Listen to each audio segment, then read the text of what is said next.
Buenos días, del día de hoy les voy a hablar acerca de bases y dimensiones. Una base es un conjunto de vectores linealmente independientes que generan un espacio o un subespacio vectorial.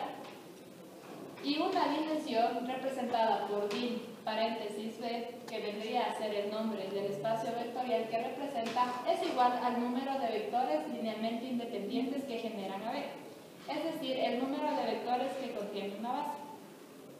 El conjunto de vectores, en este caso de E1, E2 hasta En, se llama base del espacio vectorial. Para que este conjunto sea una base, se debe cumplir dos condiciones. La primera es que sea un sistema generador del espacio vectorial y la segunda es que sea un conjunto linealmente independiente. Se tienen algunas observaciones acerca de las bases y dimensiones. Por ejemplo, toda base del espacio vectorial de dimensión finita n tiene el mismo número de elementos. Es decir, toda base de Rn tiene exactamente n vectores independientes. Si n vectores de Rn generan a Rn, entonces estos son linealmente independientes y en consecuencia formarán una base. Una base canónica es el conjunto de vectores unitarios que puede tener un espacio vectorial o un subespacio vectorial. Está compuesto de unos y ceros de la siguiente manera, dependiendo el Rn al que pertenezca cada una de ellas. Por ejemplo, en R2 tenemos dos vectores que componen la base. Estos se sacan ya que se da valores mínimos a las componentes de x y y. Por lo tanto, en x únicamente hay 1 y en y 0. Pero para y es todo lo contrario. En el primera 0 y en la segunda 1. De la misma manera se procede con R3. Pero esta vez tenemos x, y y z. Sacamos la componente x y tenemos que es 1 en x, 0 en y, 0 en z. 1 en y, 0 en x, 0 en z. 1 en z, 0 en x y 0 en y. Y para expresar en forma de matriz es de la misma manera. Tenemos x, y, z y w. Por lo tanto, para x sería 1, 0, 0 y 0. Sería para y, 1 en y, 0 en x, 0 en z, 0 en w. Para z, 1 en z, 0 en x, 0 en y y 0 en w. Y finalmente para w, 1 en w, 0 en x, 0 en y y 0 en z. De esta manera se obtienen las bases canónicas. De manera general tenemos el siguiente teorema. Sea B un espacio vectorial de dimensión finita n, entonces, primero, cualquier conjunto de u más 1 o más vectores linealmente dependientes no forman una base. 2. Cualquier conjunto linealmente independiente es parte de una base y puede extenderse a una base en Rn. 3. Un conjunto linealmente independiente con n elementos en Rn es una base. 4. Si n vectores linealmente independientes generan a un espacio vectorial, entonces la dimensión de B es igual a n. Si n vectores en Rn generan a Rn, entonces son linealmente independientes y forman una base. Para que esto quede más claro, a continuación presentaré algunos ejemplos. Para el ejemplo número 1 tenemos un conjunto de vectores u y b, pero nos dan de dato que no forman una base, pero son linealmente independientes, por lo tanto no es necesario comprobar si son independientes o dependientes. De esta manera ubicamos los vectores en filas y escalonamos nuestra matriz.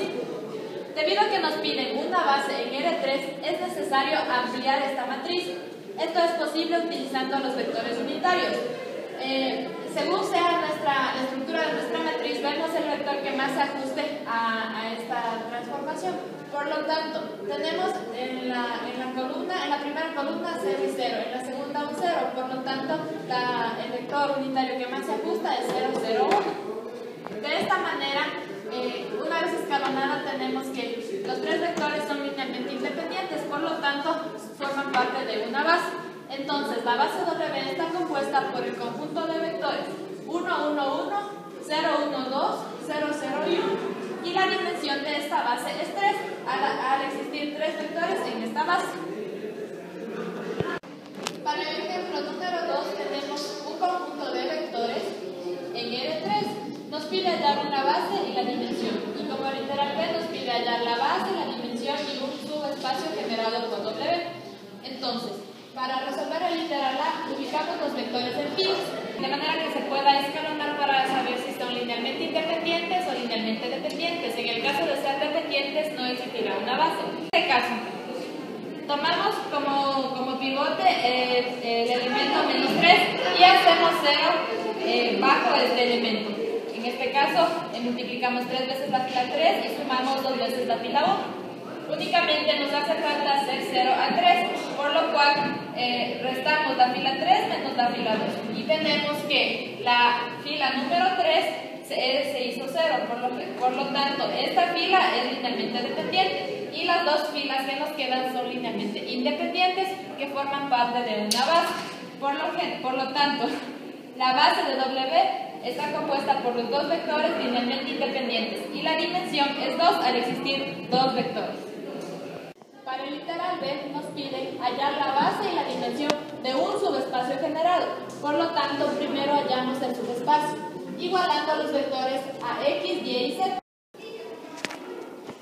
Para encontrar la base de este subespacio generado, despejamos una de las variables. Es conveniente despejarla que no tenga un coeficiente de manera que se facilite encontrar la base, ya que no tendremos números fraccionarios.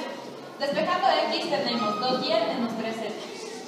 Para encontrar la base ubicamos las variables X, Y y Z. Señalamos la variable dependiente, en este caso X, ya que depende de Y y de Z para su valor. Por lo tanto, damos valores mínimos a las variables independientes, empezando desde 1. Y 1, Z vale 0, por lo tanto, al reemplazar estos datos en esta ecuación, X nos da un valor de 2. Y ahora a la otra variable damos el valor de 1 y 0. Reemplazamos los dos datos en esta ecuación y tenemos que X tiene un valor de menos 3. Estos datos que hemos sacado ya son los vectores que formarán nuestra base. Ubicamos de manera vertical 2, 1, 0 y menos 3, 0, 1. Y tenemos la base de W conformada por dos vectores, es decir, la dimensión de W es 2. Otra forma de encontrar la base es igualar la ecuación sacada anteriormente a la variable X. Y valdría Y y Z, Z. De esta manera tomamos en cuenta esta matriz que se nos ha formado. Por lo tanto, sacamos la variable Y y vemos que en la primera fila tenemos en Y 2 y ubicamos el 2. En la segunda fila tenemos 1 en Y en la tercera fila no existe Y, por lo tanto es 0. Lo mismo hacemos con la variable Z. En la primera fila tenemos menos 3, en la segunda fila no existe Z, por lo tanto es 0. Y en la tercera fila existe 1, que es el elemento del vector. Por lo tanto, la base de W está formada por los dos vectores que acompañan a las variables independientes, en este caso 2, 1, 0, menos 3, 0, 1 y la dimensión es 2, que coincide con la manera anterior de sacar la base. Gracias.